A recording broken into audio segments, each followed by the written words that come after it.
Morning, friends. I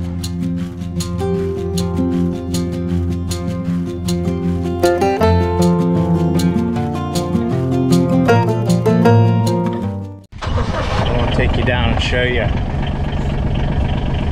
the deer fence. Pretty awesome little fence. It doesn't take much to put it in. See there, that post there that's bent, that little metal post.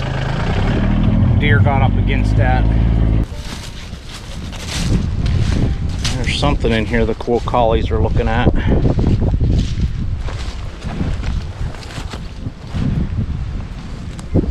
I'm trying to reclaim this piece of land here. My spring's right over there, about 200 feet, and this here was all been open, but I didn't have my original fence down this far. So last winter I got the chance, and I got a fence around it. Put the bulls down in here this past year, and I think there was 4 or 5 animals there, and they're down in here for over a month. It's 120 extra grazing days we got. This here's my deer fence. It's nothing special. See here, here's a 4-inch fin tube insulator, 17 gauge galvanized wire. We wrap it around a post, then we go around the insulator, and then we pull it tight and pigtail it.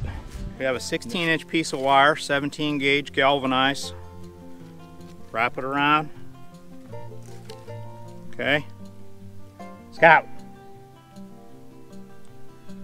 We took our 6-inch insulator, we cut it in half. We wrap it around here like this.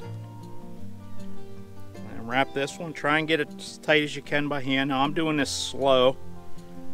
Once you do a couple hundred or so, they go pretty quick.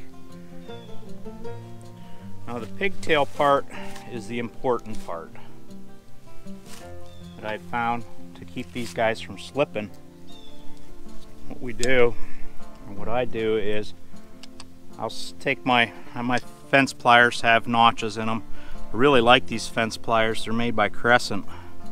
Very good quality. A lot better than those. Had some blue handled ones I used for a number of years, and I never did care much for them. Just wrap it like 6 times like that, and then what I'll do is in here we can grab or pinch that wire. We'll grab and pinch that wire and pull it. See, we created a little bit of a space there. So what we did is we just tightened that up. Tighten that down, but you don't want to break your wire. And then that's on there tight. It's not going to slip. Works extremely well for those posts. I do have some interior fence with this wire and this setup. I highly recommend it at 5 cents a foot. You can't go wrong, and it's pretty durable. One of the things that I've started doing with these is these ends. I don't like these ends sticking out, so what I'll do is I just take my fence pliers, cut those ends off. Make sure you don't drop those in your field. It's a good way to kill a cow or a goat or sheep from hardware's disease. Make sure you keep them picked up and be very, very cautious about it. But that's how the insulators are tied on for the inexpensive 3D fencing. I couldn't afford to do it any other way. Pull it tight and pigtail it. And this post here is nothing more than a sucker rod cut into a 4-foot length. We have about between 16 and 17,000 feet of this fence around our outside fence. And what it is it's 3-dimensional. It's called 3D fencing. And the 3D fencing, what the principle behind it is, whenever a white-tailed deer comes up to the fence, he can't tell the distance between here and here. The white-tailed deer is a prey animal, and their eyes are on the side of their head, so they can only see 2-dimensional. And what happens is they prefer not to cross this wire or this wire. They try to go under this wire, and going under this wire, getting ready to jump this wire, they get shocked on the fence. And I'll show you, I'll put a short video of one getting shocked. Actually, it was in this same exact area a year ago whenever we put this fence up.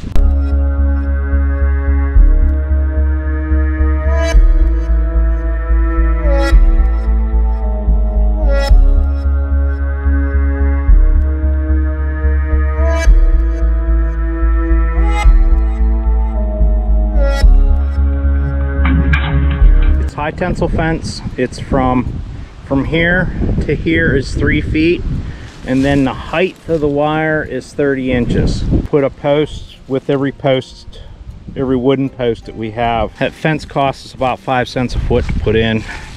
We put 17,000 feet, whatever it is, in about 50 hours, man hours. I had a gentleman, he helped me for a day on it. He pounded posts in for me. All in total, it was 50 man hours. For your corners, I use the bull-nosed fiberglass reinforced bull-nosed insulator, and then I started hand tying all my high tensile fence. I found it it's just as easy to hand tie as it is to use crimp sleeves. Take my wire, bend like a triangle in it, and then about the width of the post, I'll bend another triangle, something like that, and then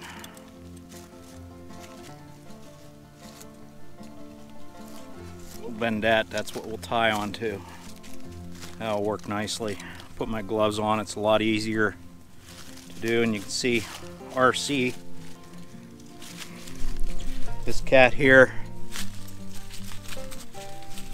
come to us.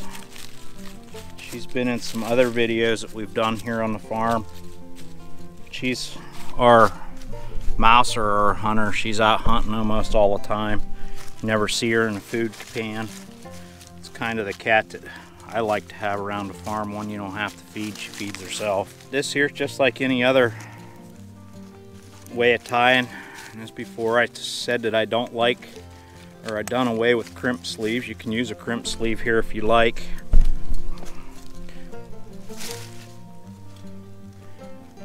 Just wrap it 6 times.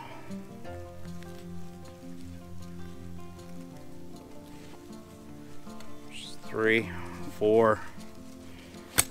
My tag end's not shaped right. 5.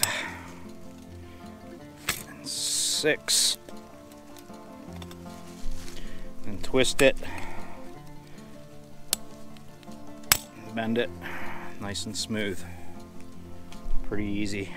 Make sure you get them ends picked up, because if you don't, and cow gets one of them in her stomach, you're gonna wish she didn't.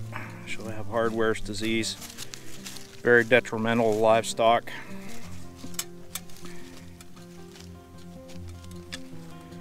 Take and I'll bend a little bend on that, like that, and then we'll put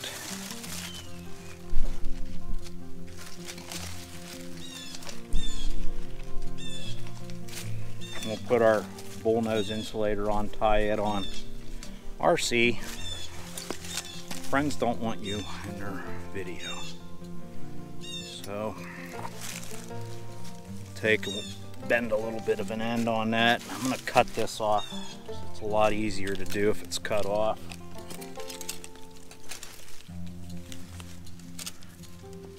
About a 4-inch handle's all you need.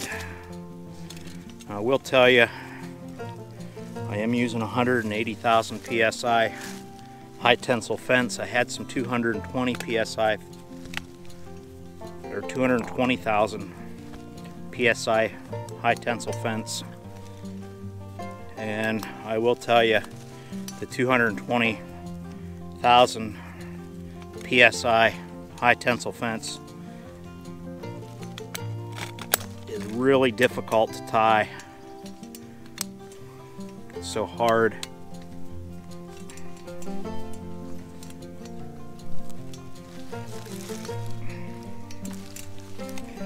Just twist it. Break it off nice and smooth, strong. Works extremely well. So, don't be afraid to try. And then I take these posts and then we go down. This wire goes down into the ground 3 feet. It's connected to an earth anchor, a 3/4 inch piece of pipe, and welded a nut on it. And then I put a piece of wire on it. But this here has an angle cut on it to hopefully wedge it into the soil. This here's my driver. Hopefully we can get it back out of the ground, I don't know. But I just took a piece of angle, a piece of pipe, and welded it on there with the angle. That way we can get it back off the pipe after we drive it into the ground. So let's give it a try, see what happens. This might get interesting. Go! On.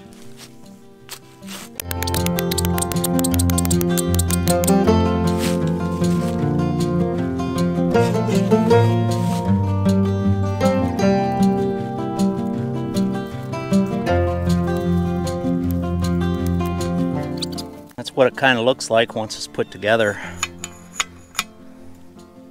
This wire, and then I use either fast locks or gripples to tighten it up and hold this post secure.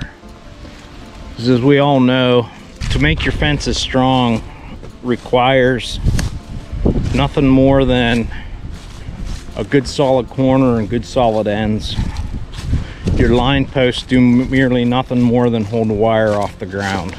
Go to make an end with this deer fence is we have, I use 2 T-posts for my end posts. They're a little bit stronger. I probably could just use sucker rods and drill a hole in them. I don't see why they wouldn't work. But I use the T-post. And this here's an end. I come up on the end. You can see we hand tie all that. And then again we have this wire here that goes down in 3 feet into the ground with an earth anchor.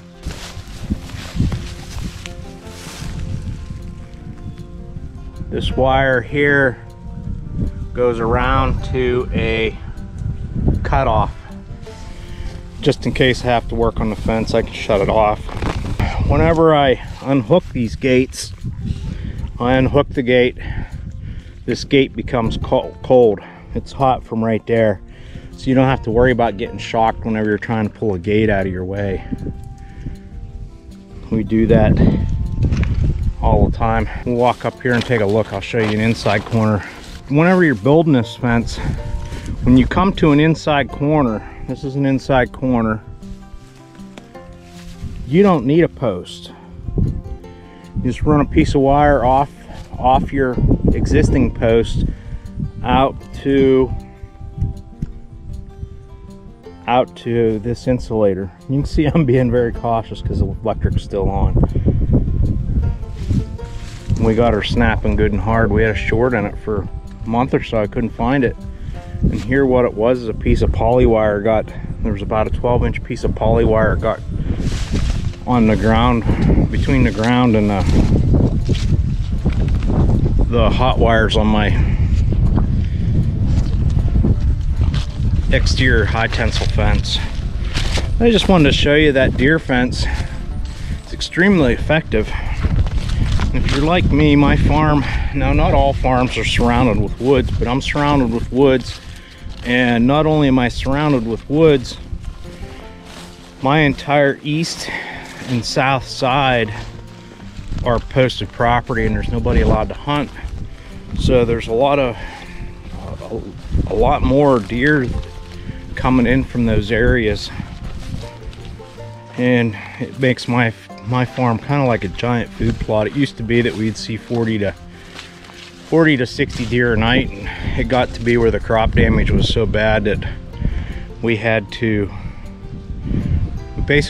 do something, or you know, our losses was going to be too much. You know, let's face it, that's all your profit. I mean, whenever you start suffering damage like that, that is your profit right there. So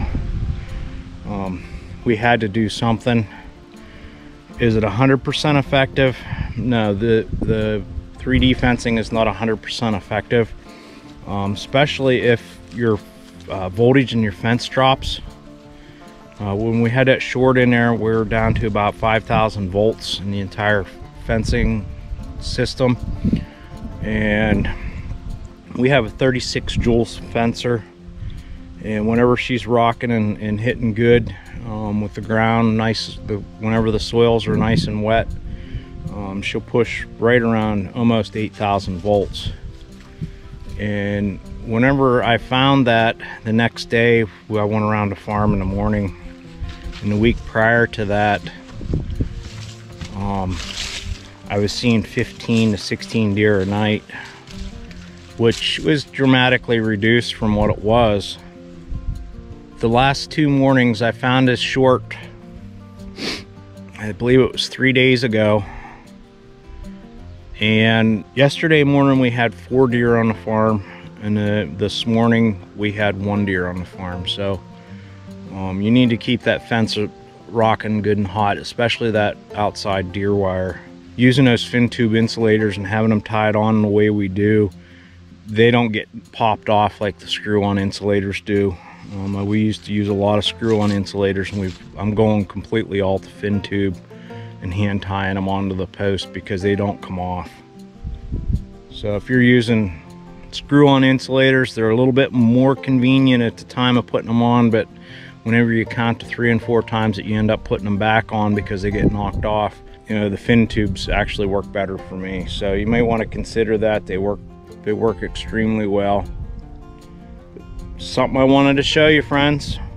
Don't forget to subscribe, hit the like button, comment, and share with a friend. We need to get some more subscribers, and I'm going to recruit you guys to help me with that. So please share with a friend. I want this channel to be successful. We got 20 videos up now. We're gonna have 20 plus. We're gonna have about 24, 25 by the time this year's airs, every time we post it. So, you know, please share with a friend. So long, peace out, have a good one.